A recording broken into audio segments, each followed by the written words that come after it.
जब जुलेखा पर लोगों ने एतराज किया कि क्या तुम यूसुफ के पीछे, यूसुफ नाम ही ज़ीबाई, खूबसूरती, खुदा ने सूरा कुरान का हज़रत यूसुफ के नाम पर बनाया और जवानों के लिए बहुत ज़रूरी है। रवायात में है कि अगर आप इफ़्फ़त और पाक दामनी जवान चाहता है सूरह यूसुफ पढ़ा करें। ख़वातीन के लिए सूरह नूर है, तो वो चाहती हैं अगर उनकी पाक दामनी इफ़्फ़त रहे तो सूरह नूर पढ़े। हजरत यूसुफ के लिए जुलेखा को कहा कि क्या है आप उसके लिए।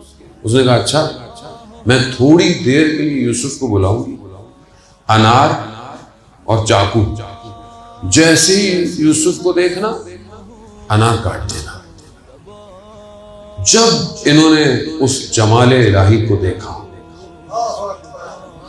गो के नीयतें साफ नहीं थी, मगर क्योंकि जमाल जमाले इलाही था,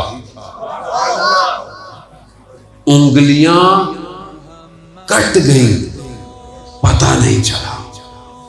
जमाले इलाही को देखते हुए मासूम से पूछा, ये जो करबला में गर्दनें कट रही थी क्या तकलीफ हो रही थी? नहीं, वो यूसुफ ज़हरा को देख रहे थे। वो हुसैन का जमाल, इन्नल हुसैना मिसबाहुल हुदा व सफीनतुन निजात।